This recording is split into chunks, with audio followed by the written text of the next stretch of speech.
Hello friends, महिमा voice पर आपका स्वागत है। आज की कहानी लालची बहू।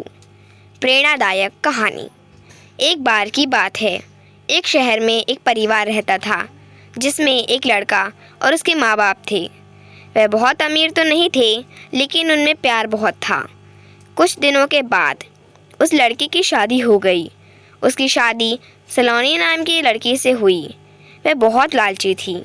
वह अपने पति को किटी पार्टी में जाने के लिए बार बार नए कपड़े और गहने लाने को बोलती थी।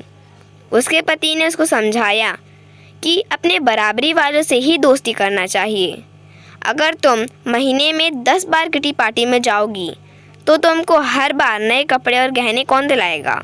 लेकिन वह अपने पति से ही झगड़ा करना शुरू कर देती थी और बोलती थी कि अगर मैं नए कपड़े गहने पहनकर नहीं जाऊंगी तो मेरी सहेलियां मेरा मजाक उड़ाएंगी। तुम ज़्यादा कमाने की तो सोचते नहीं, बल्कि मुझे ही रोकते हो। इसके बाद वह अपनी सास के पास गई और बोली, माँ जी, आप मुझे अपने गहने दे दीजिए, मुझे किटी पार्टी में पहनकर जाना है। उसकी सास हैरान होकर बोली, हमारे समय में बहू अपनी सास को गहने रखने के लिए देती थी, लेकिन तू मुझसे ही गहने मांग रही है।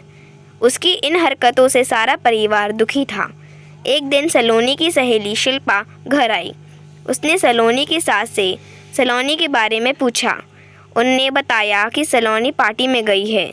शिल्पा ने सलोनी की सास से पूछा, आप इतनी दुखी क्यों दिख रही हैं? तब उनने सारी बात बताई कि सलोनी किस तरह बार बार नए गहने और कपड़े की डिमांड करती है और सारे पैसे इन पर ही खर्च कर देती है। वह शिल्पा से पूछती है कि ज़्यादा ज़रूरी क्या है, रोटी या दिखावा? शिल्पा ने कहा कि ज़रूरी तो रोटी ही है, लेकिन सलोनी को ये बात समझानी होगी। सलोनी की सास ने पूछा, वह कैसे? इसके बाद शिल्पा ने कहा, देखते जाइए। शिल्पा ने अपने जितने भी गहने और नए कपड़े थे सब लाकर सलोनी के घर रख दिए और उनका सारा राशन और फर्नीचर लेकर अपने घर चली गई।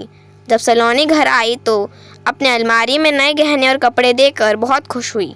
इसके बाद वह अपनी सास से बोली, ये किसके हैं?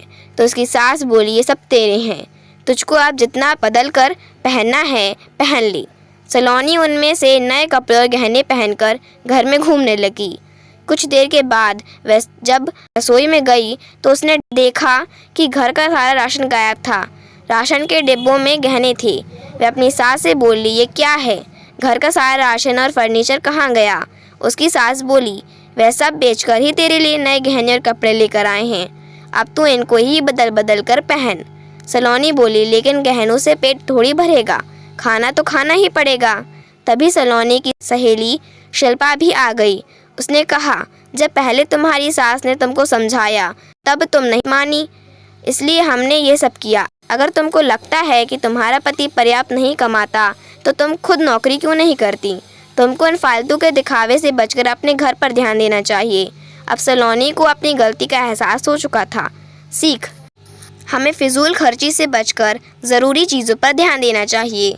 आपको हमारी कहानी कैसी लगी? कमेंट में ज़रूर बताएं। Thank you for watching.